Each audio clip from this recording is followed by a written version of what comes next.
Ниту владата, ниту политичките партии ќе прават генерален реизбор на судии, изјави вице-премиерот Бујар Османи, додавајќи дека политиката нема да се меша во судството.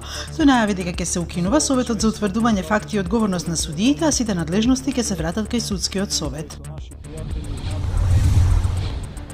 Врховен најверојатно утре ќе ги разгледува жалбите за притвор поднесени од одбраната на обвинетите и СЈ тврди на Таргет.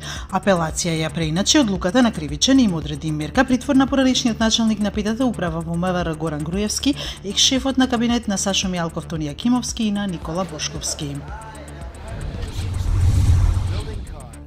Американскиот председател Доналд Трамп викендов напиша на Твитер дека има целосно овластување за помилување во врска со аферата за наводно руско мешање во американските избори. Специјалниот истражител Милер и Сенатот во моментов водат истрага за тоа дали Трамповиот изборен тим бил соучесник. Исто така во аферата се споменуваат и неговиот постар син Доналд и зетот Кушнер.